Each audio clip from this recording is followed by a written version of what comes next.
Hello and welcome to Fellowship of Geeks. I'm Jim, I'm Diane. and today we're going back to Sports Ball editions.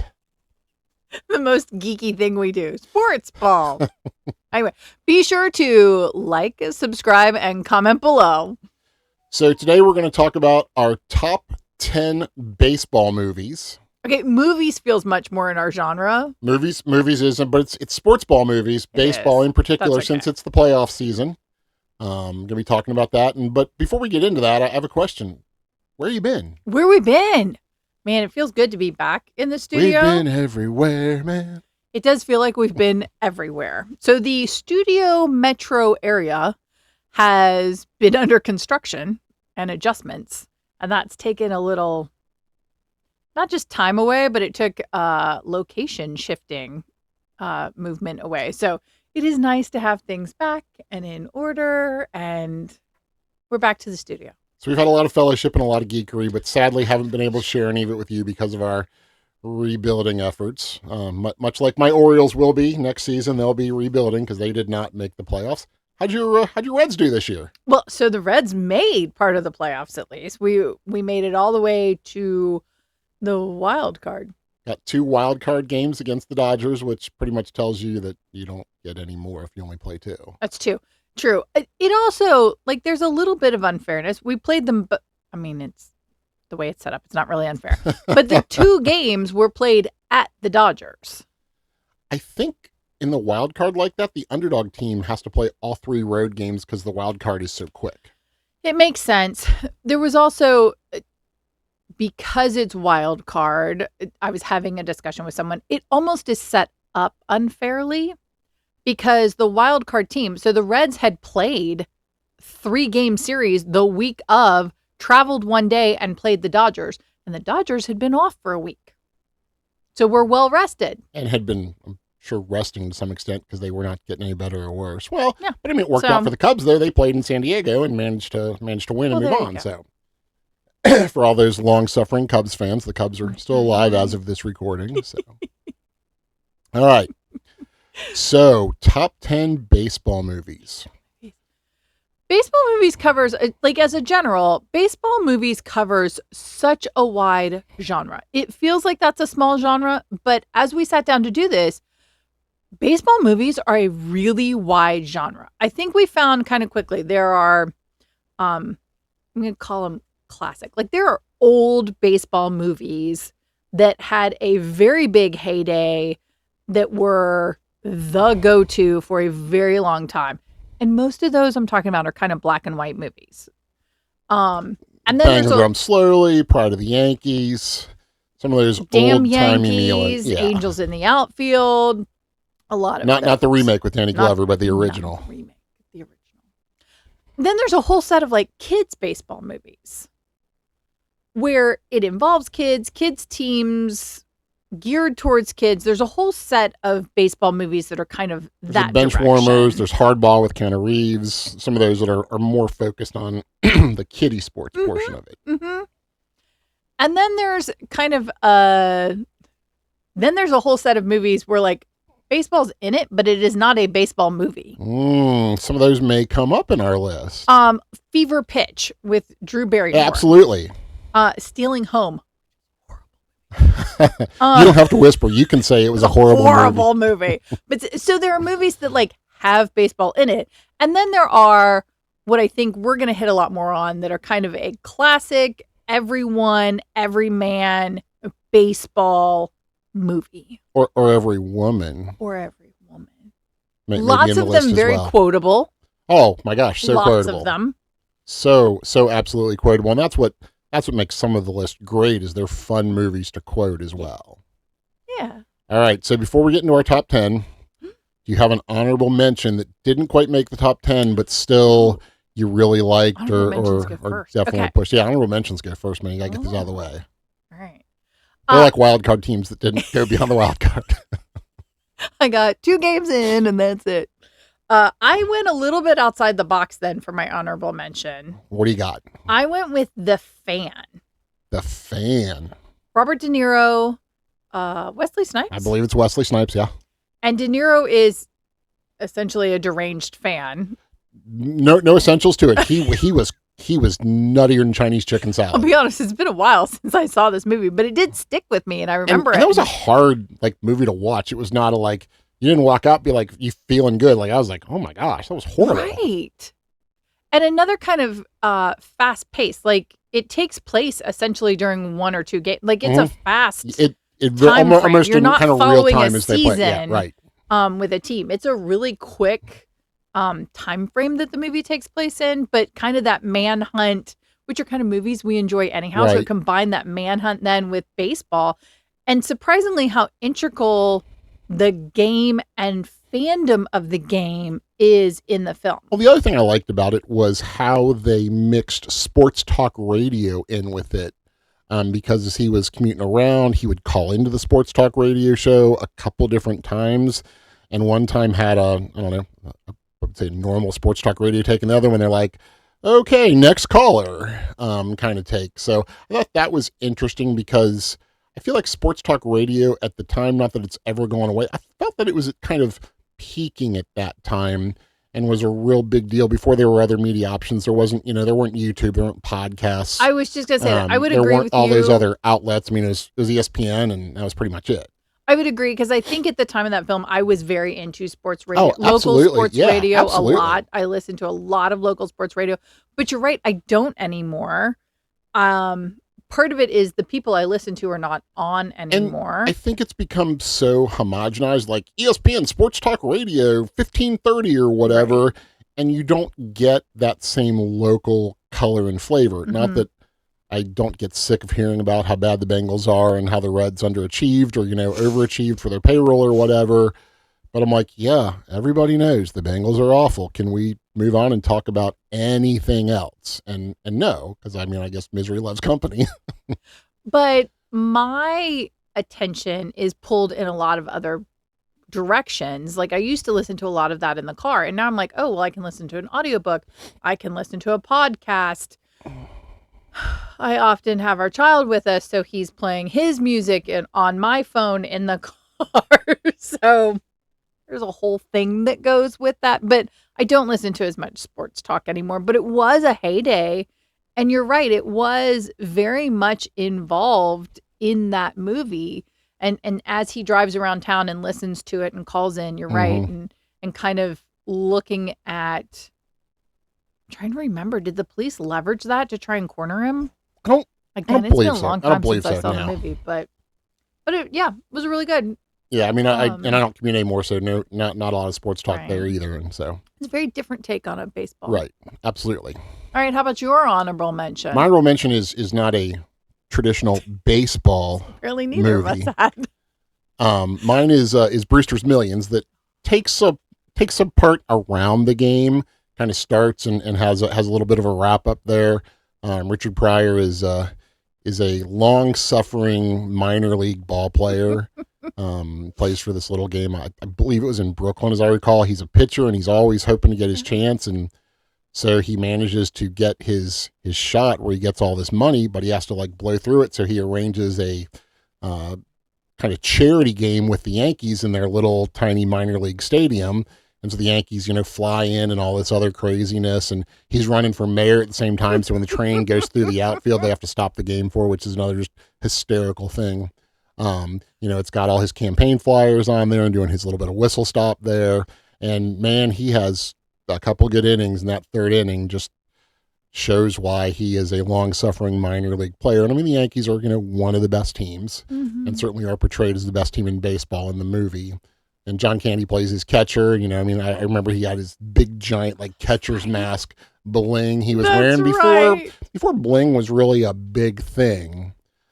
So yeah, not necessarily a baseball movie, but definitely is one of the central themes of the movie, and was used really effectively. Kind of showcases it and what he really cared about and what really made him tick. Yeah, that's a good one. It's a fun, uplifting. It's a fun movie. It's a light movie. So yeah, really, really works out great. You see John Candy again in the supporting role is a lot of fun. Just the other people that are in the movie. Yeah. It's just really, and like every bit of it works, and the baseball part's just really funny. They're in this like penthouse, and he's pitching to John Candy and these marble floors and columns and all this nonsense. And So yeah, definitely a fun movie worthy of an honorable mention for our top 10 list. Definitely. All right. So number 10 Number on our 10. list. Number 10 is a movie that I really, really, really enjoy and could probably watch anytime it comes on. Not that the rest of the list doesn't hold true for that. Is Little Big League. Really like that movie. Again, pulls on those heartstrings of kind of a coming of age movie. The young man, his father's not in his life for whatever reason, and his grandfather owns the Minnesota Twins, and passes away suddenly and leaves the team to his grandson, and everybody's going to come along and help him out and run the team until he's of age, and he sees that they're not doing it right, so the next thing you know, he's managing the team. And so just a great coming of age movie. Really shows that his knowledge and not not taking kids for granted. And again, he grew up around the game. He knew the game. He knew the players, and it also shows. And I mean, there's a couple of the other movies that we'll get into that. It shows that being their friend is harder when you're their boss because you own the team, Right. or you're their manager and their boss because you own the team. Puts you in some really interesting positions. And is certainly a learning experience for life. And I think has a good aspect too on not believing your own hype.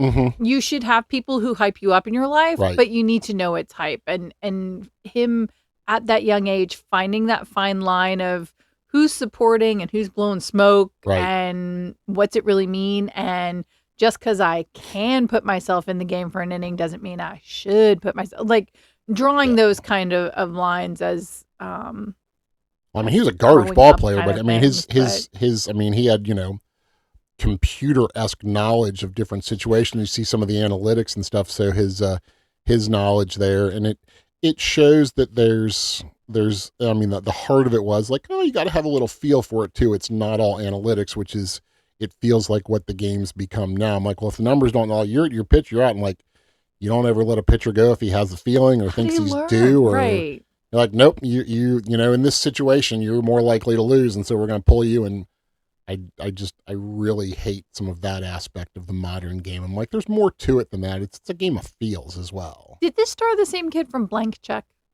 No, oh no, Okay. no. Never mind. No. Another great movie. Has absolutely nothing to do with baseball. Nothing to do with baseball. I just thought it was the same No. kid. Okay. No, I don't know that he's done anything else. Wow. There were a couple other stars, for lack of a better term. Mhm. I think Timothy Busfield was probably the biggest star in the Is movie. he the manager? No, he plays like the second something? baseman or Okay. something like that, and ends up dating mom, and yeah, and then there's, I don't know, some rockiness to that. So it's just there's interesting relationship Yeah. that goes on there as well. By the way, huge spoiler alert: we're going to talk about all these movies. If you have not seen them and you're like, oh, X movie sounds really good, and we're talking about it, maybe put us on mute for a minute, and we'll move on to the next one. And It's a good point. We are going to talk about we're a lot of the gonna, movies. We're going to spoil so- these and really get into them. Okay, so there was number 10. Okay. Number 9. So number 9, The Bad News Bears. When was the first time you saw that movie? Much older. That was not probably in my parents' genre. My parents watch a lot of sports, and so we would watch a lot of sports. We didn't watch a lot of like Saturday afternoon or Sunday afternoon movies. So I think particularly we may have been together before I saw Yep. the movie, to be perfectly honest. It also is the kind of John Matthau is Walter Matthau. Walter Matthau is the kind of person my mom would have classified as, this is not friendly talk and we don't talk like that, so don't watch this movie. Right. I mean, definitely, Um, definitely more on the crass side there, and especially the way he Right. talks to the kids and the way Buttermaker is there. So he reminds me a lot of my Little League coach. Again, growing up and playing Little League, or Knot Hole, which was in Greater Cincinnati, is what we had instead of Little League. My coach always had the 6-pack in the trunk, and there were always a couple missing, and I don't remember any of the pitchers ever icing their arm in the cooler, but it was definitely a different age. And the first couple times I saw the movie, it was on TV. It's like the first time you see Caddyshack not on TV. It's a different movie. It is a different movie.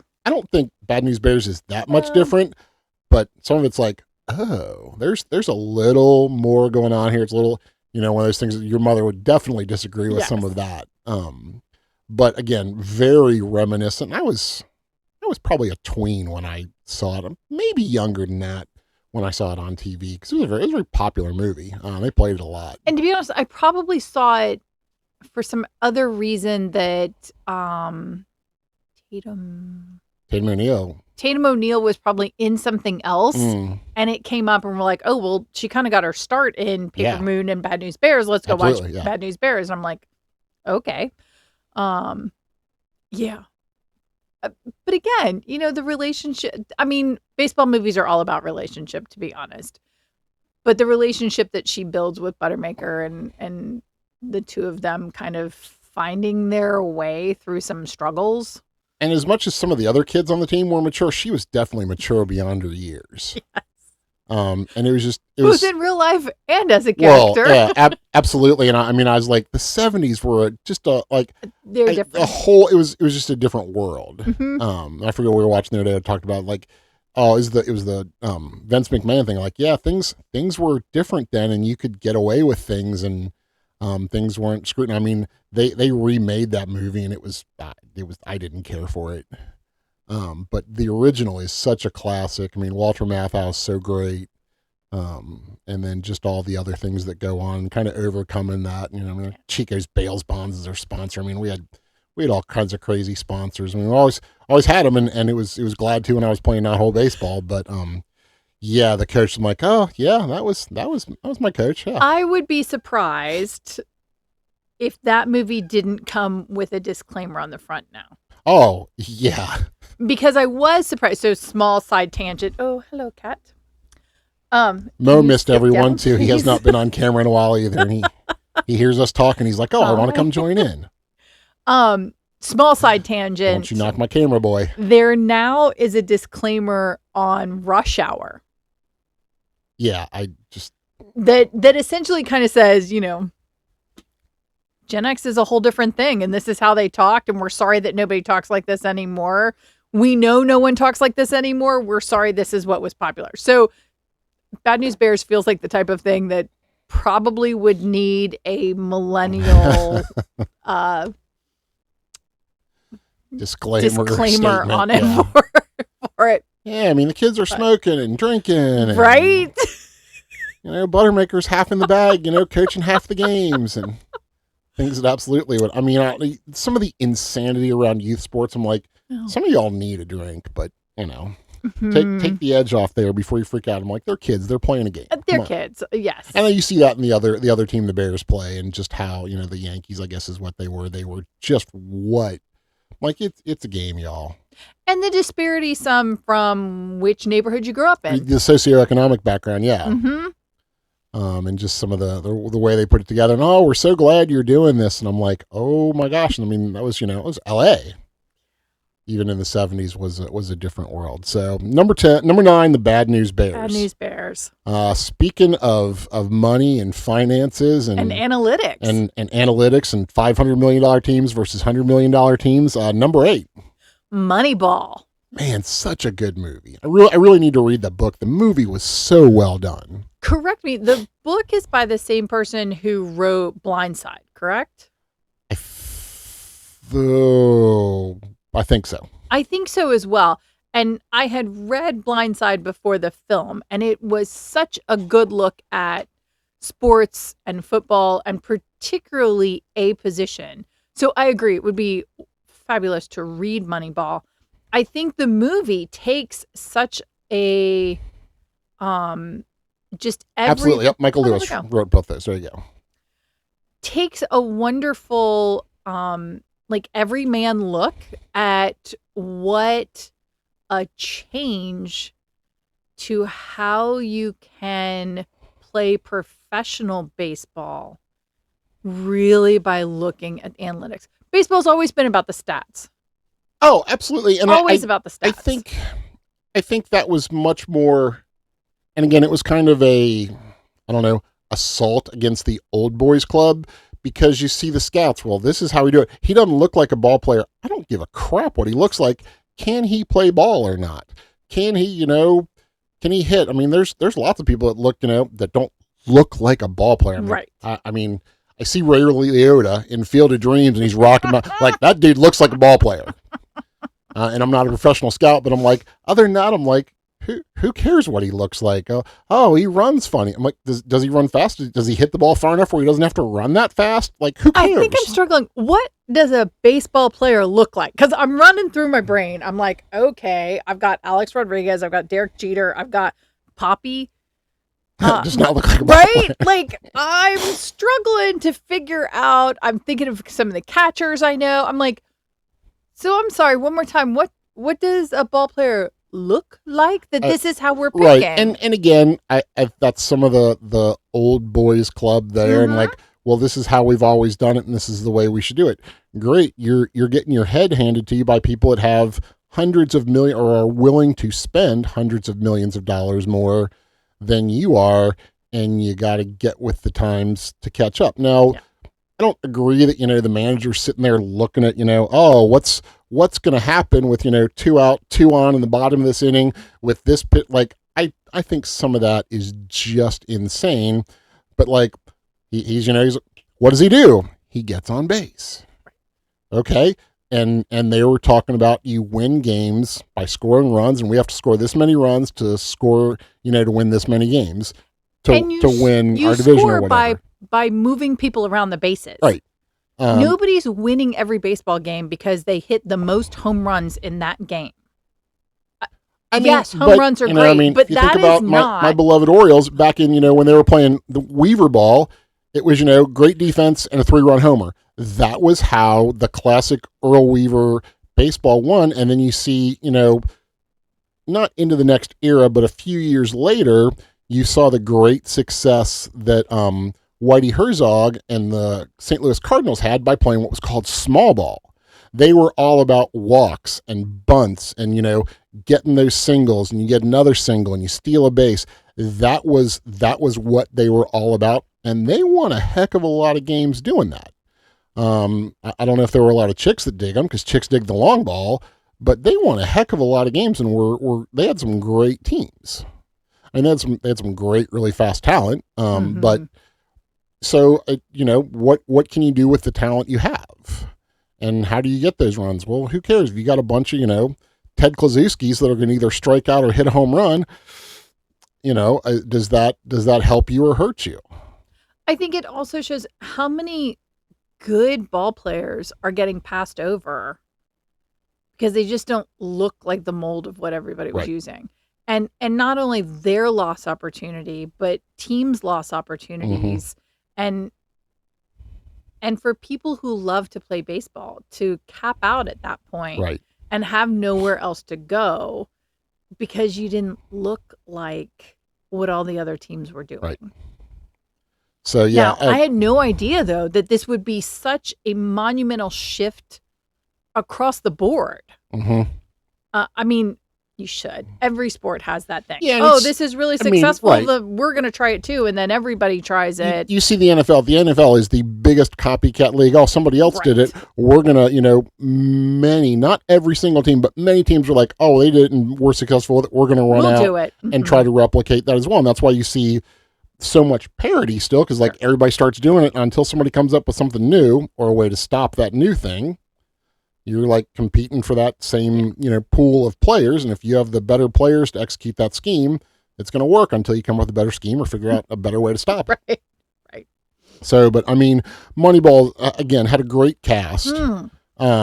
Real heartstrings. Man, I knew a little bit of that team, and watching the movie, I'm like, how does this work out? And just the heartbreak that Billy Beane had as a player, and was he lied to? Was he misled? Did he not, was he just not good enough to make it to that next level?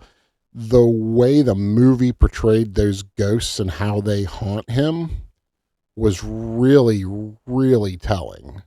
And was really well done by Brad Pitt.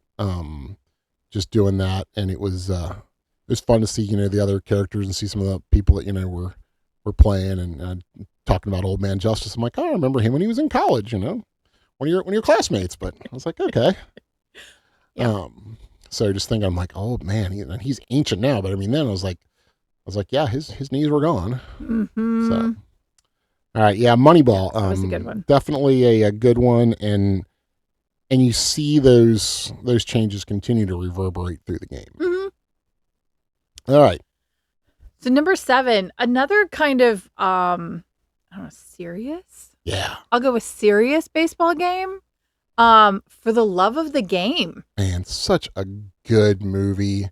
We might see Kevin Costner again in this list, maybe. I was just Somewhere along stopping the for a way. moment. I was like, could we do a top 10 we should do a top 10 Kevin Costner sports movies.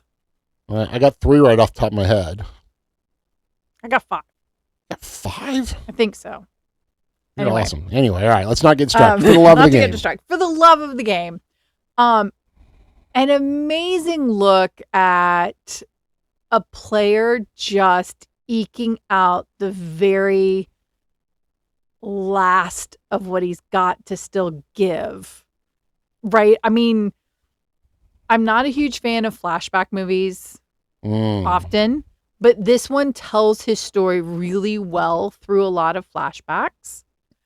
And it tells the story of a team pulling together so well. I think sometimes now we can look at baseball and baseball can feel like a very individual game. Mm-hmm. It's a team sport, but it can feel very Right. individual. And so what I appreciate is that this was very much a team. They all just pulled.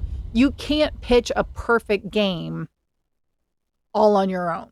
Absolutely. I mean, you got to have some good defense. I mean, don't push too many strikeouts. Strikeouts are fascist. There's some ground balls. They don't catch those and make those plays, then your perfect game ain't so perfect anymore. Right. And again, then the life that surrounds a ball player, Mm-hmm. and kind of that. Man, sports is hard. It's hard on families. It's hard on a player. We've talked, with people our age looking at careers, and we're like, oh, travel is kind of a young man's game. 162 baseball games. You don't play half of those at home. 81 of those are out of town. And yeah, the movie does a really good job illustrating some of the grind of that and city to city and some of the grind of, spring training and just a lot of those different pieces as you go through. And you have to love it to do that. I mean, sure, many of the players are getting paid millions and millions of dollars. And, sure, they want to make that buck, but you're not putting in the hours and making those sacrifices to earn that kind of money if you don't really love what you're doing. And I mean, you see superstars, they get, jaded and you're like, oh, they won't, oh, I'm sorry, kid, I'm not going to give you an autograph because it's not a Topps Fleer, ultra gold premium, because that's the only one I endorse, the old Jerry Maguire bit there, and just seeing those different pieces where they're so focused on that. And you get a few that are just, chasing this stat or the other stat because of the way things are structured. But you'd have to love it to go through that level of grind and get that level. And I mean, I had a friend that played college baseball, and he had a number of tryouts. He could throw hard, he could throw fast, he didn't have any movement on his ball, and he couldn't throw quite fast enough to get to that next level. Yeah. And we see a lot of, some of the little guys, high school friends that, played forever and played travel ball and played really competitively, and they decide not to go play in college. And it's like, what happened? You love this. And it's like, well, my elbow hurts and my knee hurts and my shoulder hurts. And I'm tired of playing that many games and not that many games being able at to that do hardly high anything level else. at that young an age. You've already kind of peaked. Why would Right. you go forward with it Right. more at a time when other life stresses are just picking up? Mhm. Yeah. And the movie does a great job illustrating a lot of those. And I thought one of my favorite parts is when he goes out and he starts just the very beginning of the game and the crowd's roaring, and he's, Right. smelling his glove and just enjoying everything about that moment. and he has all the other things going through his head about the contract and his career, and kind of a end of a season. They're not going to the playoffs. This is going to kind of be it, and he's deciding, is this going to be it or not? And he does the and he does the I forget exactly what the line is, but it's like mechanism on, and all the noise just drops, Right. and it's him and the catcher.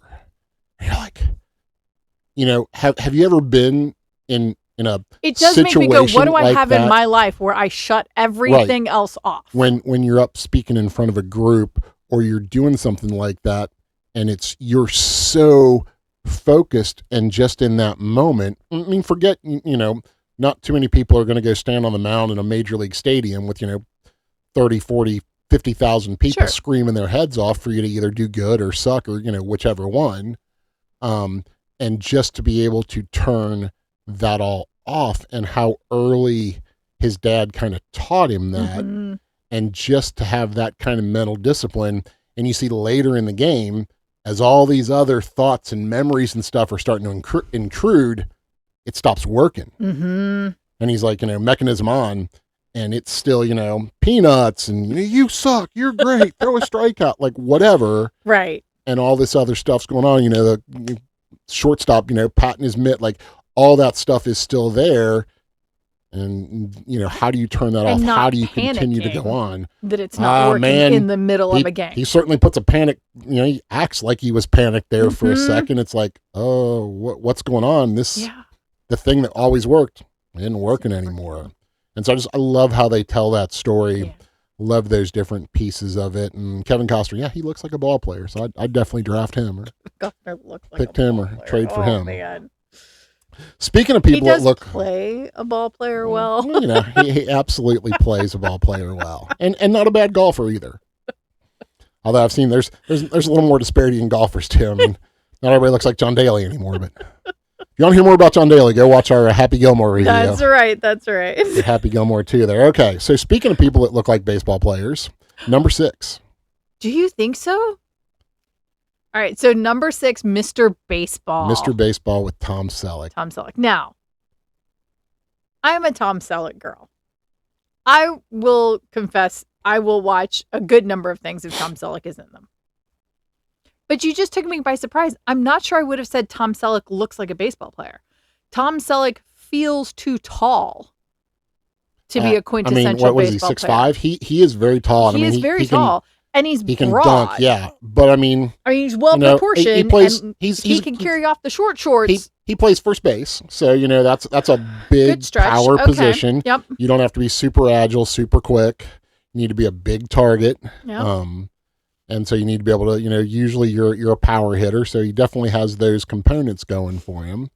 And certainly seeing him take, real BP and stuff like that when he's done with when he, went to spring training, I think with the Detroit Tigers when he was a little younger. Yeah, I mean he can hit the ball. Okay. And I mean they say Tom Selleck is very athletic. he's a hell of an athlete. I am yeah, absolutely. not surprised at all. But I mean they say one of the hardest things to do is to hit a major league fastball. And I don't know if they were, throwing him, the high heat, but I mean even batting practice is not, easy for your average, beer league softball player to go get a wood bat and go stand in there. Right. Oh, well, he's only throwing 80. Only throwing 80. Okay, well, good. It is really hard to talk about Mr. Baseball and not go Missile Baseball. Missile baseball. Hi. So yes. as 6'5" Tom Selleck ends up in Japan. Right. And the joke about, little people walking and talking, and he's just, everybody's like, oh. Forget Mr. Baseball. It's like kaiju. And I will confess, I forget. Why is he? Is there a stat he's chasing after? No. You're He just see, you got isn't Mr. done. 3000. Well, he's I do not. have Mr. He's not 3000. done playing, and they're like, They're like, we're everybody's not done with you. we're not lost going to pay that you half a that step. kind of money. You're just not that good anymore. And he goes to Japan, like a lot of American players did, Mhm. to prove they still had it. With every intention, he's just going to spend this season and prove it and come back. Or just for a while, and they get to the All-Star break, and they're going to call him back because somebody needs him, and they're going to want him and have him come back. And he learns a lot about himself. And I mean, it shows that even somebody that experience in their, supposed baseball career still has things to learn. Very interesting, his relationship with the manager, Mm-hmm. and then his further outside the game relationship with the manager's daughter, and how they wrap it up with a bow. But His just interpreter interesting. even. So Yeah. we're getting into a number of baseball movies that become very quotable. Right. And for me, this is the first one that becomes quotable. I'm amused in my We can't life. say the things they said in Bad News Bears for the most part. No. There's- But I use this conversation technique with our teenager quite frequently. Height as in yes or height as in heard me, right. right? Such a great one.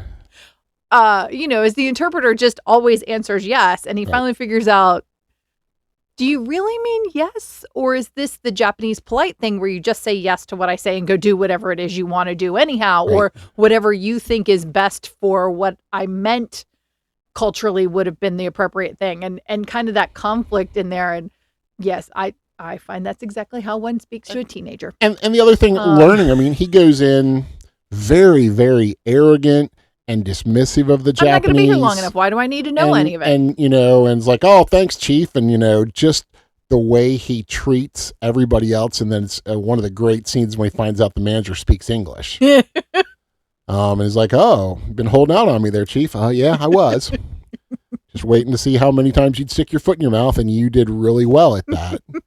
And some of the other American players that he's like, oh, we're on the same team. No, we're not. We're on our team, and we're trying to do our thing. Yeah, we have that everybody's in trying common. to get back. Right. So that was interesting as well. But how he comes to realize some of those things weren't wrong, just different, is one of the other kind of themes and something they talk about in the movie as well. And that one's just a great, not hard movie, definitely not a laugh riot. There's plenty of laughable moments, but certainly has a lot of heart to it as well. Like it's almost a rom-com, Almost.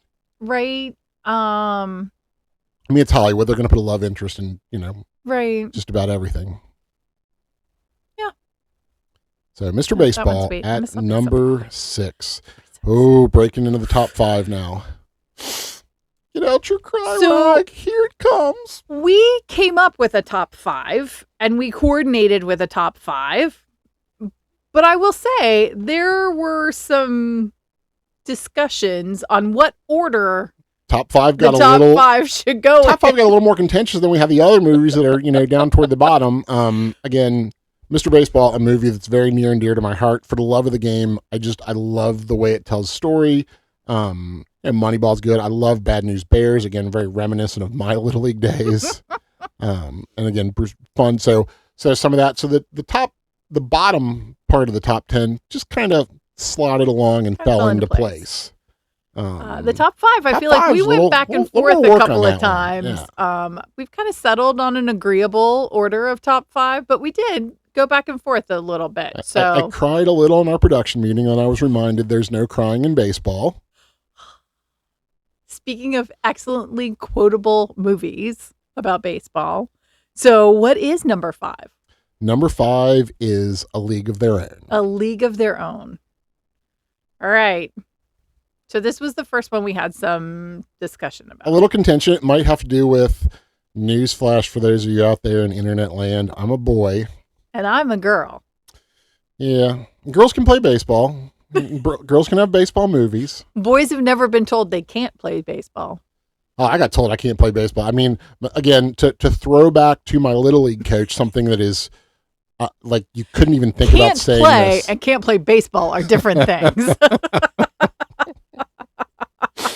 These little hairs you're splitting there. I mean, speaking of things you can't say that was very appropriate in the age of Bad News Bears, my Little League coach told me to my face out loud, "You throw like an old washwoman."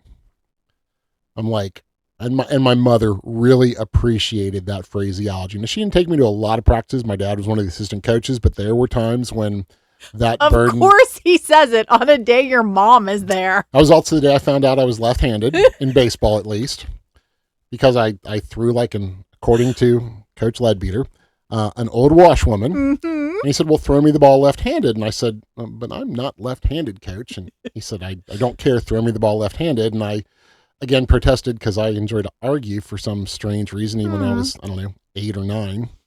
And I said, again, I'm not left-handed. He said, well, you can throw me the ball left-handed or, and he turned around and pointed to the backstop way on the other end of nowhere. He said, you can go run around the backstop. And oh, that's a no-brainer. Bang, there you go, coach. And he goes, yeah, you're left-handed now. Tell your mom you need a new glove. So not only did I throw right-handed like an old washwoman, but I need a new glove. Banner Day, my mom was really excited about both those pieces. So I have a question because clearly we've been together a long time. I have seen you play many sports. Is that the first time you were told to do something left-handed? Absolutely, because my kindergarten teacher, who was very much old school, was bound and determined that she would not have any left-handed students because if you were left-handed, you had the devil in you. And later in life, I found out I was left-eye dominant. Might have something to do, and I might have supposed to have been left-handed, but Mrs. Lambert was not going to have that because none of her students would have the devil in her. My dad was left-handed, but he was a little confused like I was too, because he did some things right-handed. Like he threw right-handed, but he batted left-handed.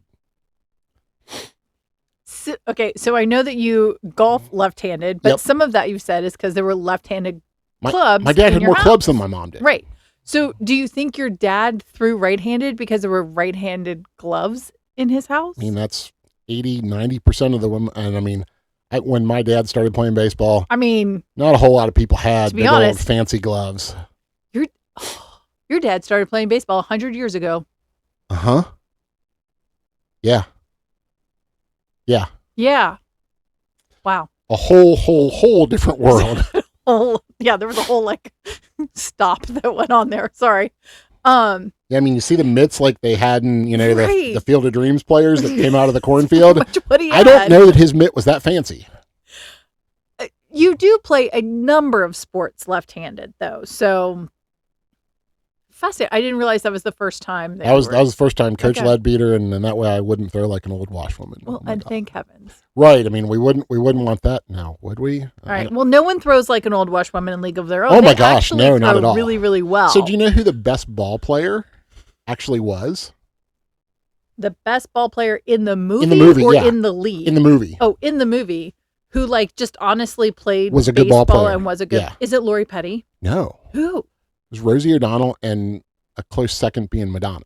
I would Was actually believe better, yeah. that because I would Yeah. believe Rosie O'Donnell played a ton of softball Oh, no doubt. in high school and college. Yeah. Yeah.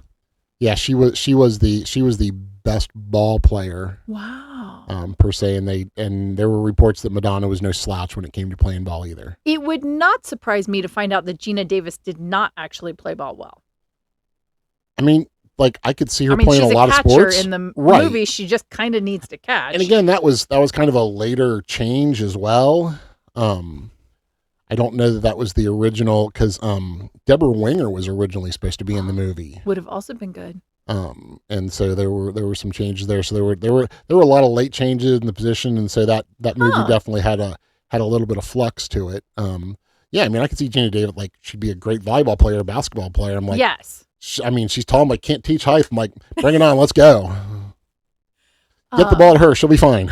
But is an excellent movie too that looks at a very historical time and the way it portrays not the sport but the time of what was going on and why girls were being brought up to play baseball because we were missing a lot of our men at the time and what happened as they came home and Right. and the support for each other through life was really an amazing way to kind of capture Mhm. that era of time Right. in the view of sports and in the view of baseball. I mean, speaking of doesn't look like a ball player, I mean, you even get a little bit of that from the John Lovett scout character. He's like, oh, Gina Davis looks like a ball player. Well, she looks like an athlete. I mean, I'm not really sure what a baseball player looks like Right. besides Ray Liotta. Lori Petty, I'm like, she doesn't look like a baseball player. I'm like, are you kidding? She looks like a second baseman. She's little. She's quick. Bring it on. Mm-hmm. So, but yeah, it was interesting to see that as well. Yeah. And they were also looking for a certain aesthetic. They were very much looking for a certain aesthetic. Like, you didn't just have to right. play; you had to look cute doing it. Right. And the movie portrays that very well. Right, really does. And it's like, oh, they don't want Marla. Marla can hit the ball. I don't give a crap what she looks like. But think about that sisterhood who don't know her, Right. who stand up and go, "Oh yeah, Yeah. that is who we want." Right. And we're going to make it happen. Right. Yeah. Like, why wouldn't you want her? She's a good ball player. She can hit the ball a ton. And that's, again, one of the hardest things to do. And we can teach her the other stuff. We can put some makeup on her and put her, crazy uniforms they made them wear. Again, selling what they were trying to sell. Right. So, yeah. Great movie. Tom Hanks, great portrayal. Mm-hmm. I'm not always a huge Tom Hanks fan, but man, he played Jimmy Dugan so good. So many great lines. He does. And even kind of comes around and has his kind of redemption arc there, which was good too. But yeah, No Crying in Baseball, classic line.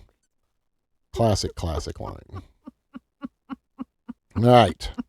So speaking of leagues, Yes. number 4, the Major League is getting up into it. Major League. I think we're going to do, like, Major League on its own stands really well. Absolutely. Is a great fun movie. I love to watch Major League. I fall right on kind of the edge of slapstick comedy and whether I appreciate that or not. And I feel like Major League kind of comes right on that edge as well. Yep. So I appreciate that. It's got lots of visual puns. It's got lots of snark, and I appreciate that. We discussed, there are sequels to it. And Major League 2 is, for as good a movie as Major League was, is a great sequel. Really well done, even missing some of the original cast, recasting Wesley Snipes. To some extent, could stand on its own. Yeah, absolutely. You can watch Major League 2 without having seen 1 and be okay with the I story. mean, the first part kind of catches you up and tells you what's going on and gets that. And so, is excellent in its own right and an excellent sequel. But the original, so classic, again, so quotable. Hats for bats. I was just... Hats for bats. Keep bats warm. Okay there, Pedro. Don't come through, Jobu. I do it myself. Oh, do not steal Jobu's liquor. It'll make Jobu very angry. And the great line, I stick up for you. Apparently, we only quote one character. Screw you, Jobu. I'll do it myself. And again, a great kind of redemption story is like, do it. Go out and get her done. And another aging pitcher who's using every last trick he's got in his book there to get a little more drop on that pitch. Oh, watch me really close. Put a little jalapeno in my nose. Snot ball? You throw a snot ball? Sure does. Whatever does it.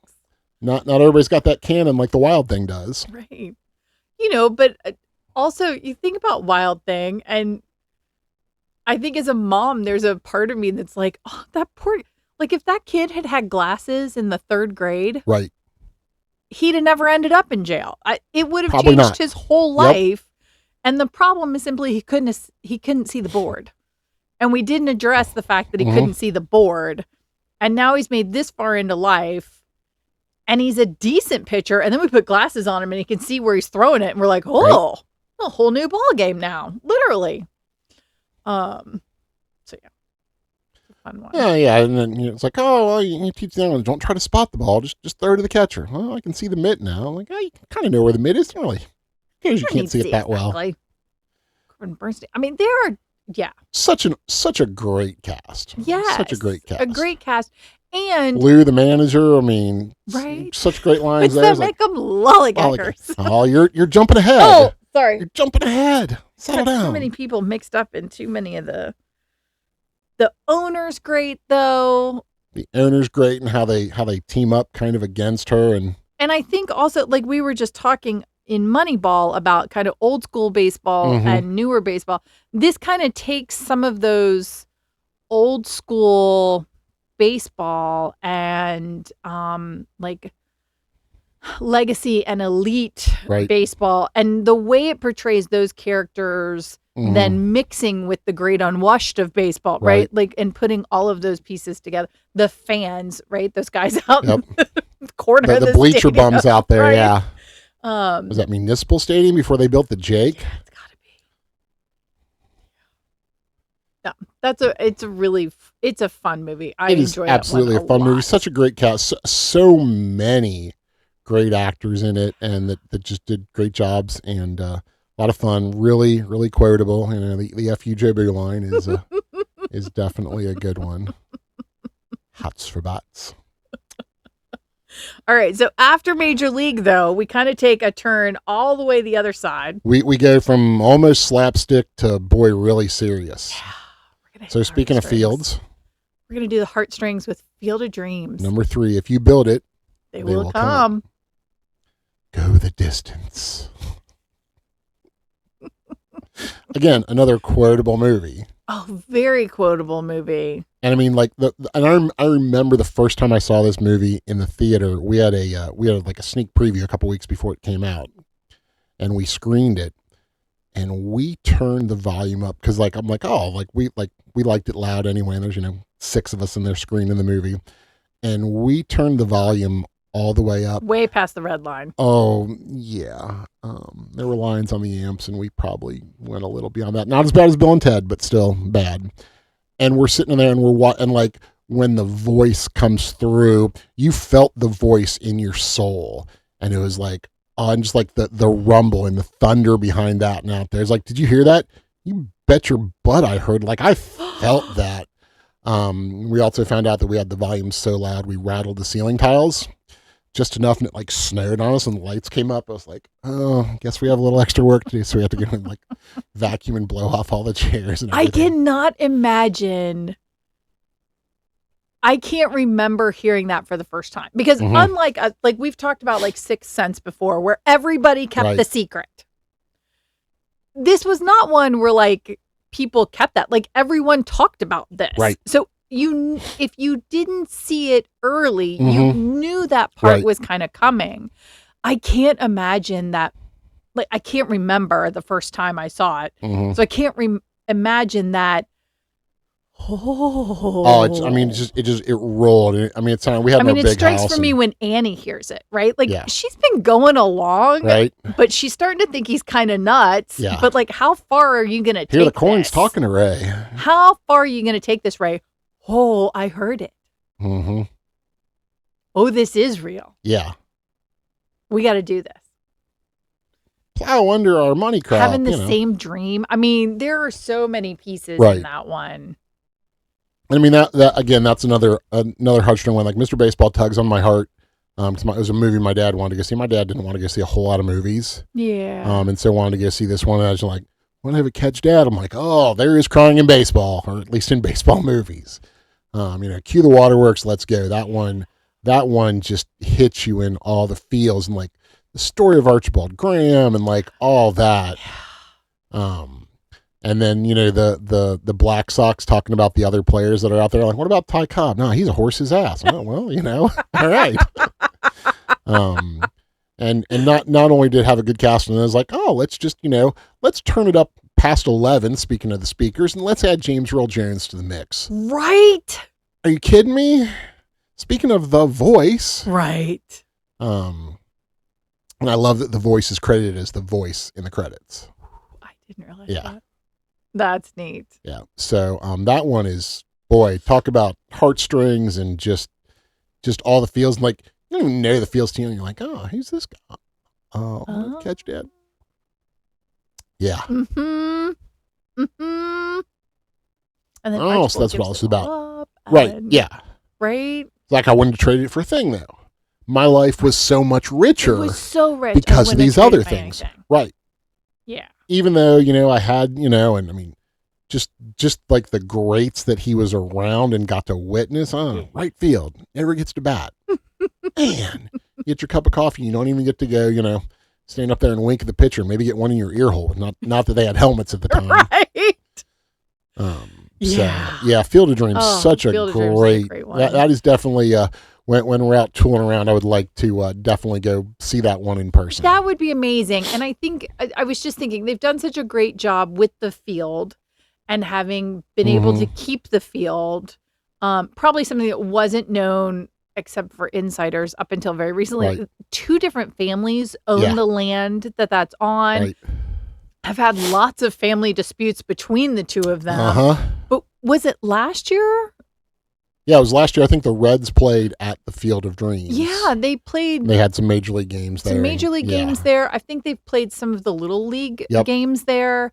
So to be able to continue using it and make it more than just a drive-by. And for every kid that's into- ever played ball on a field and there was corn out there and you hit the ball into the corn, you're like, I'm the king of the world. I mean, you're just, Babe Ruth ain't got nothing on me. Right. It's another one where it's amazing the number of actors who overlap Mm-hmm. in lots of other sports movies. Yep. Kevin Costner, and we may see James Earl Jones again. James Earl Jones. But we've also talked about Little Big League, right? Yep. You talked Timothy about Busfield. Busfield Yep. plays her brother, Absolutely. right? So all of a sudden we're seeing these Yeah. crossovers coming up. And Ray Liotta, Ray Liotta. who we don't necessarily see later, but was in 8 Men Out. Mm-hmm. So a movie that did not make our list, even though it had a great cast. It was a great class. Kind of a slow movie, if you ask me. A little bit. And it's a tragic Tragic, baseball yeah. story. Yeah, like absolutely. there's no I much real prefer the Field of redemption in the Dream- story. Field of Dreams, way. Shoeless Joe Jackson, Yeah. than the the 8 Men Out Yes. kind of tragedy of that. So definitely that Mhm. redemption arc there is fantastic. Yeah, much better. So, all right. Moving on, go the distance. Number 2, Speaking of put me in, coach. I'm ready to play today. Look at it's me, another Kevin Costner I can baseball be- movie. center field. Bull Durham.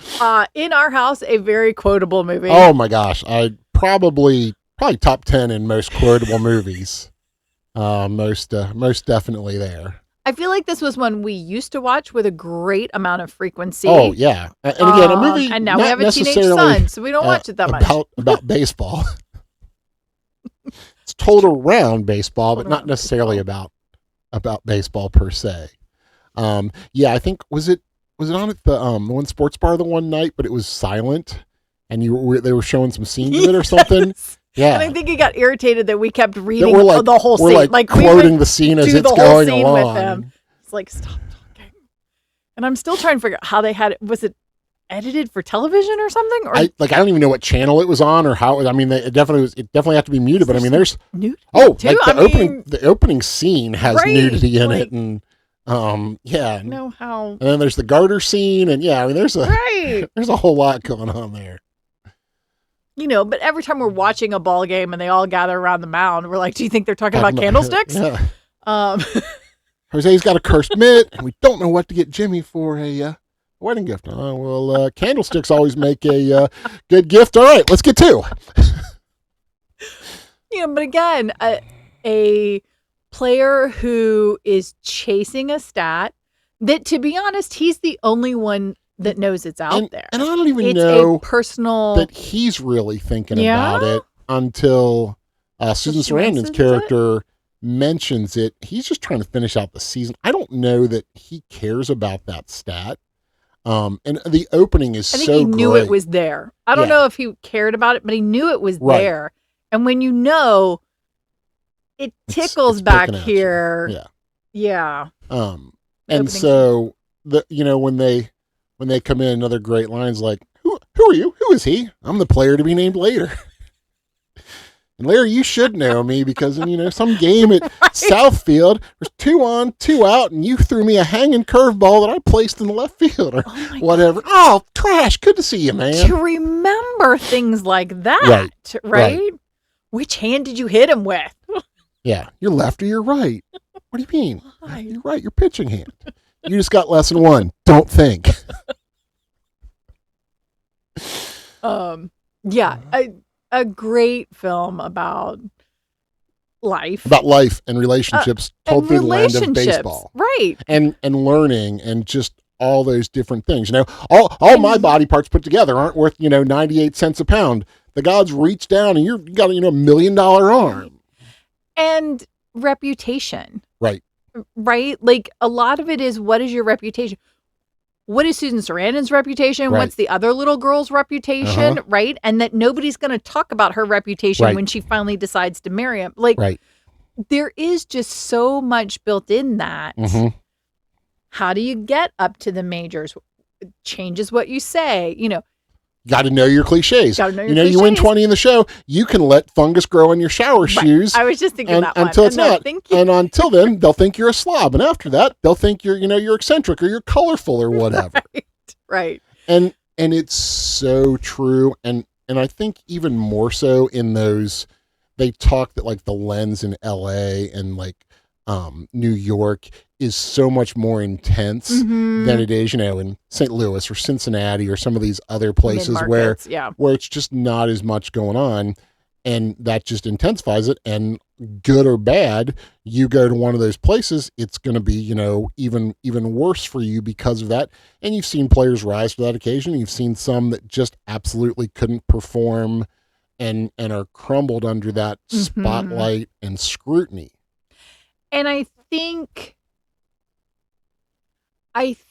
sports across the board, so I'm going to two different things. Sports across the board is better at training players on how they present themselves publicly. And I think the NFL was very late to them because they were getting a really bad image, 10, 20 years ago.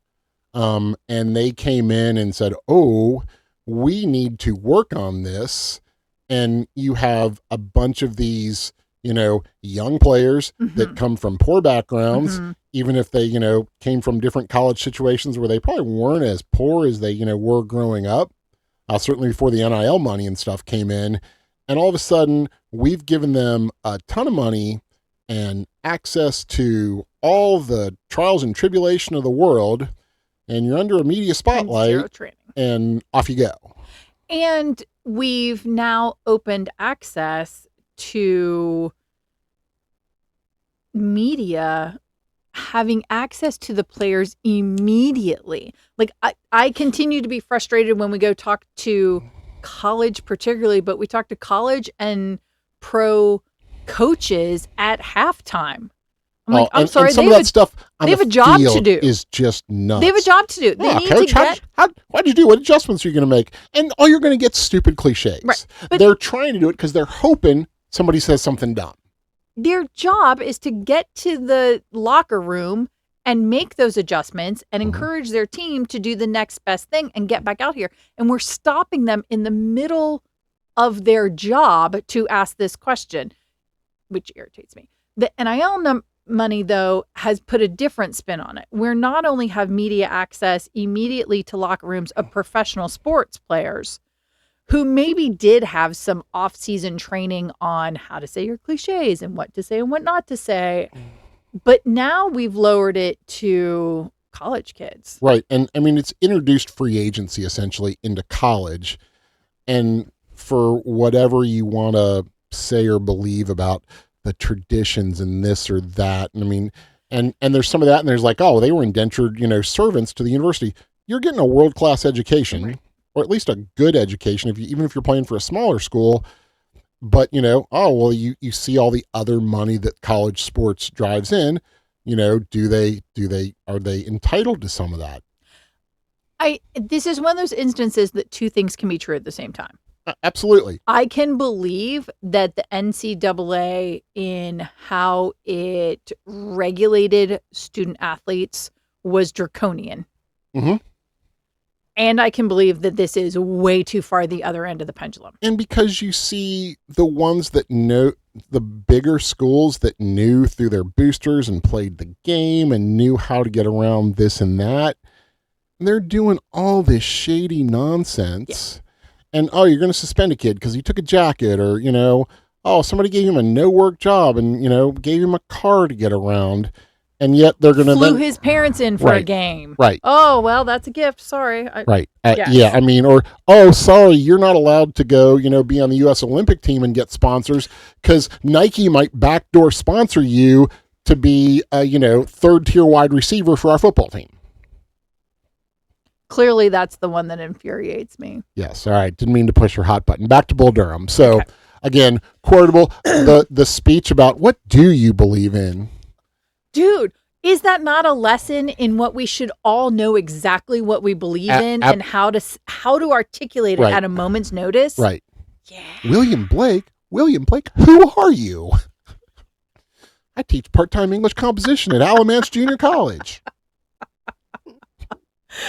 Not saying you have to believe in the things, because he comes back at the end then with a list of his own, right? Right. Like, not that those have to be your list, but to know that you have a list and you know what you stand on.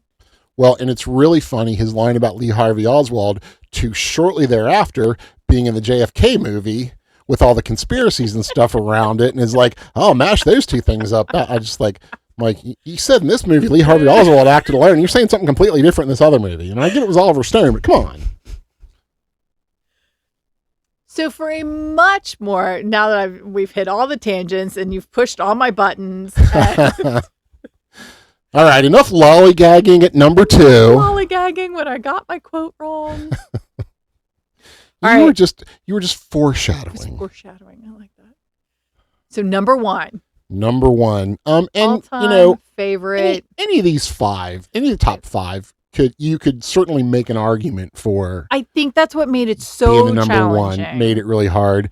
And this movie, again, there may not be crying in baseball. There's crying in baseball movies.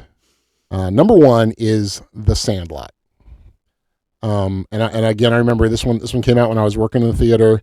The print was late, so we had to put it together Friday morning. And my buddy Ken and I, he put it together. He was the projectionist. I was the manager, and we went to whatever auditorium it was going to play in. I'm like, who's ever even heard? Like, we'd never even heard of this movie. There was not a lot of publicity for it. It was not, it just was like, and what there isn't is this? a big star in it, really. James Earl Jones is no true. slouch, and Karen Allen and Dennis Leary. I mean, there's some real stars in it. But Dennis Leary was not a movie star at the time. No, that was certainly Karen as him Allen breaking hadn't in. done anything in a Right. while. And James Earl Jones is definitely he's definitely a tertiary character, and it was kind of kept quiet through a lot of it. That's who it was. I mean, they advertised the dog more than James Earl Jones. And I mean, I don't even know if I saw the trailer for it before. Like, it was not widely publicized. The studio wasn't pushing it. I don't even think we had a poster for it. Wow. And it was like, okay, I'm like, well, we got to watch this thing. So came in early. Let's go watch it. Okay. So you and Ken, and I'm going to stop for a minute because you and Ken kind of met playing backyard baseball. Yeah, we played softball and football around the corner with a mutual friend. Yeah. Okay. This movie did not have all the feels in that way for me, and I didn't have those type of growing up experiences with baseball and neighborhood sports in the same way. So I just wanted to set the stage appropriately. Y'all haven't met, played ball together. You're working together now. You got to watch Pretty this sure movie we played softball together on the morning before. Right. Okay. And we're sitting there and like we're just transfixed by the whole movie. And again, and he's not a huge movie guy either. Not like me anyway. And like the movie's done and like I glance over and there's a tear rolling down his cheek. And I was like, well, it was rolling down both my cheeks. I'm just like, I mean, totally choked up at the end of this movie. Another great choral movie, but I mean, it just hits all the feels. I mean, and we didn't grow up in the, the 50s or the early 60s when the movie was set. I mean, we were certainly, much older than that. But I think there was not just the nostalgia, but like, even then it was like, that world doesn't exist anymore. I mean, they were out, in greater Los Angeles, which was just building up and was certainly not, the giant metroplex it is today. Like, that world doesn't exist anymore. I mean, we played in the backfield at my parents' house. We built a backstop, and our mutual friend had a softball field we played on in an old cow pasture they had. I mean, it's been a while since I drove by there, but I'm like, hell, the backstop might still be up. Who knows? We played a lot of softball and a lot of football out in those fields. And did that. And so, and again, we lived a little, it was a little more in the country. We certainly did not have that urban of a setting. But man, all the feels, absolutely. Again, for something that just doesn't exist anymore. And you're right. Like, I think of our little guy and the number of years that I sat in the driveway while he and the neighbor kid played, just because you couldn't always trust the cars that were driving down the street, and keeping an eye out for that, not on them necessarily, but on the environment they're on. And even us as kids, you ride your bike till dark and come home, doesn't We live so far in the country, we didn't have street lights. quite exist anymore. But as they come of age, and as that movie ends with where they've all ended up Right. as adults, like even that part Oh where man, you're like, the ending scene. I can see where Jet each still of might them have a little had magic in that. him. Right, but that you can see where each of those kids had a Right. little spark of what they became Right. in them as they play along. Mhm. And that's, I think we could both well relate to that slow moving away of the friends that Yep. you had, and watching that circle get smaller and smaller and having to make new friends. And Right. just And I mean, it's a great baseball. I mean, you have the rival with the organized team, mhm. and just all the great one-liners and insults back and forth there. And the joke is like, even my mom, a grown-up girl, knew who Babe Ruth was. I don't know, We signed do by use Baby that one Ruthie. a lot. We passed a Absolutely. dog last week, and both of us went, "Ooh, No, look, a dog, a big dog." yeah. And who could ever forget Wendy Peppercorn? And the myths that you make as children, of what seems so scary and why you would The giant never gorilla dog. think Right. to go knock on his door, Right. and the opportunities that are potentially missed, Right. because you didn't engage with Old Mr. isolated So-and-so who wasn't even seniors. there anymore. Like that wasn't even Right. the person that lived there anymore. Right. But again, they only knew it from the backside and the beast, and Right. I mean the great camp out in the treehouse. I mean, even us as kids, Do you want imagine s'more? you're out there. S'more what? I haven't had any yet. You're out there with candles and matches and things like that. And I was like, we were always having bonfires and doing things. Even when I was younger, like I had access to all the fire sparking tools I might ever want. But I'm like, man, now it's like, oh, they had a candle and a lighter and matches. What are you thinking? They might burn the treehouse down. Yeah, but they didn't. They're fine. I mean, roasting s'mores over the candle. I bet you that tasted good with the wax. Yum. That one's a really good film. And because of the way it portrayed a bygone time, Right. it stands up to time Mhm. really well. And then it covers so much of their growing up and Right. adult time. No matter what stage of life I've been in, Mhm. it has hit those feels Right. again every time. Now, in the next 2 years, when our little guy potentially moves away or out, I don't know that I'm going to be able to watch that one the same. That may have a whole different feel to it. So, Yep. we'll So see. yeah, absolutely. But I mean, Dennis Leary again, small role as he was breaking into Hollywood, was kind of great as the dad, and almost as much as not being there. Oh, my dad will kill me if he knows I'm in his trophy room and all things like that. And so Right? just that Trying- presence. And trying to bridge, I don't know. It's signed by some girl. how do I connect with this stepdad that we don't Right. seem to have anything in common with? Where do I find that connection point? And of course, naturally, it's through a sport. Right. And in whatever manner you've engaged in that sport. Because we've talked about engaging over the stats. We've talked Mhm. about engaging in a fan. We've Right. talked about engaging playing the sport, managing the sport, watching Mhm. your kid play a sport. Like we've talked about so Right. many aspects to engage in sports ball.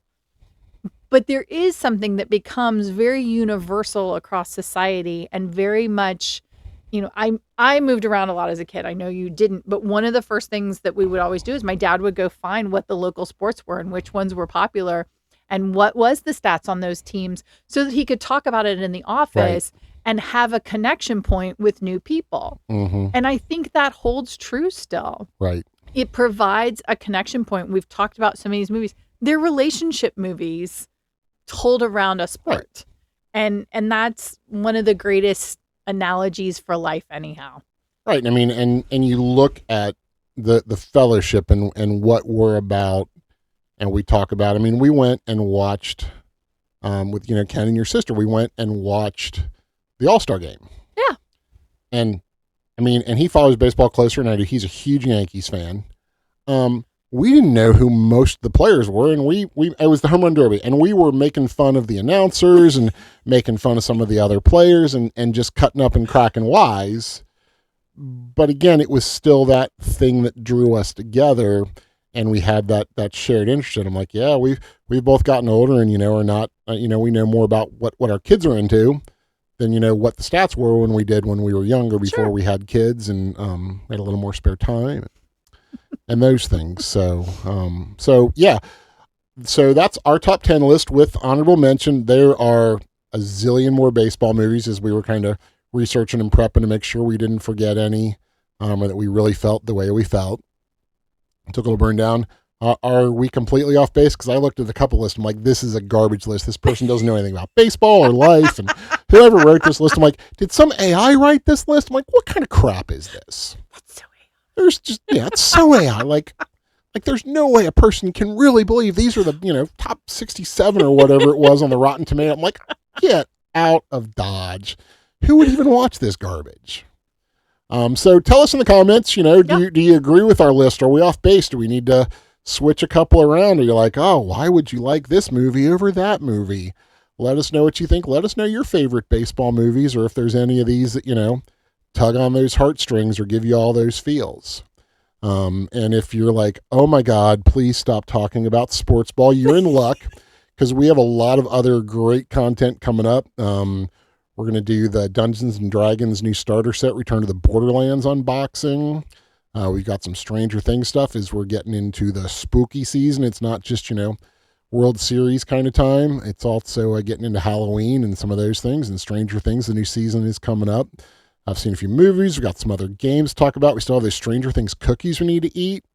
Let you know. So lots of other great content. So hopefully you stuck around. Let us know what you think about our top 10 list, or you're like, oh, you're off base, or we're 100% correct. We love those. Tell us we're great. That's fine. Oh, yes. Commiserate we were with way me off. about, We should have done football, not baseball. Tell us whatever. Right, exactly. Like, oh, do the football movies. All right, Any Given Sunday, Necessary Roughness. Let's go. So who knows? That may come up around Super Bowl team. We could do the Kevin Costner, top 10 Kevin Costner movies. Top 10 Kevin Costner movies. Get a little golf in there for a little tin cup clank. All right, or maybe the best Ron Shelton movies. Well, we already talked about Bull Durham and Tin Cup. Those are some great stuff. So anyway, lots of other great content. Thanks for sticking around and watching. Let us know what you think. Don't forget to comment, like, and subscribe. And hopefully, if your team is still working toward the World Series, they're doing well. And if not, check out one of these great baseball movies that we totally spoiled for you, or watched for the millionth time, like we have probably most of these movies. Probably most of them. All right. Thanks for joining us. We'll talk to y'all soon.